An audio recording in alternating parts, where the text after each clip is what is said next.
السلام علیکم ورحمۃ اللہ وبرکاتہ۔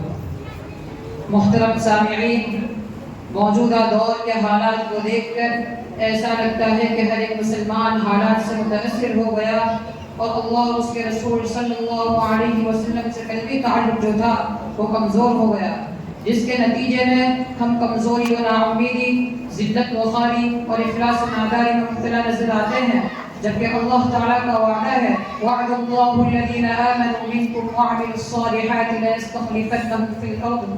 اللہ تعالیٰ نے وعدہ کیا ہے ان لوگوں سے جو تم میں سے ایمان لائے اور نیک اعمال کیے کہ ان کو ضرور بھی ضرور روئے زمین کا خلیفہ بنائے گا۔ کہیں فرمایا وَكَانَ حَقًّا عَلَيْنَا نَصْرُ الْمُؤْمِنِينَ، اور حق ہے ہم پر ایمان والوں کی مدد کرنا۔ تو کہیں فرمایا وَلَا تَهِنُوا وَلَا تَحْزَنُوا وَأَنْتُمُ الْأَعْلَوْنَ إِن كُنتُم مُؤْمِنِينَ، تم ہمت مت ہارو اور رنج مت کرو، تم ہی غالب رہو گے اگر تم پورے مومن ہو۔ تو کہیں فرمایا وَلِلَّهِ الْعِزَّةُ وَلِلرَّسُولِ وَلِلْمُؤْمِنِينَ، اور اللہ کے لیے عزت ہے اور اس کے رسول کے لیے اور ایمان والوں کے لیے۔ محترم سامعین، ان آیتوں میں ہمیں اللہ تعالیٰ کی طرف سے تسلی دی گئی ہے کہ ہمارا تعلق اگر اللہ تعالیٰ سے مستحکم اور مضبوط ہے تو ہمیں حالات سے ڈرنے اور گھبرانے کی کوئی ضرورت نہیں۔ حالات تو ہمیں مضبوط کرنے اور ایمان میں ترقی کرنے کے لیے آتے ہیں۔ میں اپنی اس بات کی تائید میں تاریخ کا ایک چھوٹا سا واقعہ بیان کرتا ہوں۔ ہم سبھی نے تاتاری قوم کا نام تو سنا ہی ہوگا۔ انہوں نے مسلمانوں پر جب حملہ کیا تھا تو ہزاروں کی تعداد میں مسلمان شہید کر دیے گئے تھے اور بہت سو کو قیدی بنا لیا گیا تھا۔ ان قیدیوں میں سے ایک قیدی عالم دین تھے۔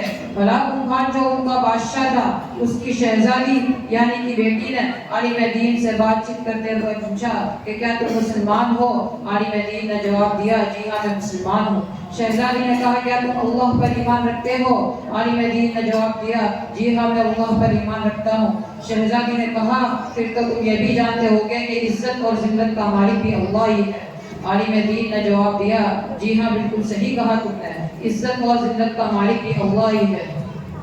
شہزادی نے کہا پھر یقین مانو اور قبول کرو کہ اللہ تم سے ناراض ہے، جس کے نتیجے میں تمہیں شکست ہوئی اور ذلت ملی، اور ہم سے خوش ہے کہ ہم کو فتح ملی اور عزت بخشی۔ عالم دین نے جواب دیا نہیں ایسا نہیں ہے۔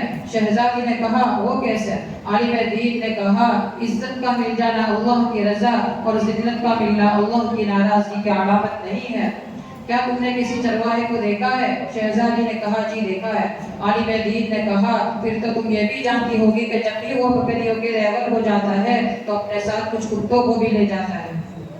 شہزادی نے کہا جی بالکل۔ عالم دین نے کہا کیا تمہیں پتا ہے کہ وہ کیوں لے جاتا ہے؟ شہزادی نے جواب دیا جی ایک تو ادھر ادھر ہونے والی بکریوں کو ریوڑ میں جوڑنے کے لیے اور دوسرے تکلیف دینے والے جانوروں سے حفاظت کے لیے۔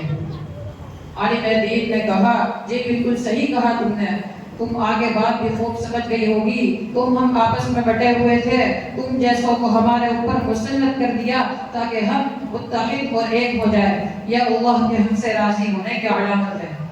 محترم سامعین، حالات سے ہمیں گھبرانا نہیں ہے اور اللہ کی رحمت سے نا امید بھی نہیں ہونا ہے۔ حالات تو بدلتے رہتے ہیں، ہمیں تو اللہ کو راضی کرنا ہے۔ وآخر دعوانا الحمد للہ رب العالمین۔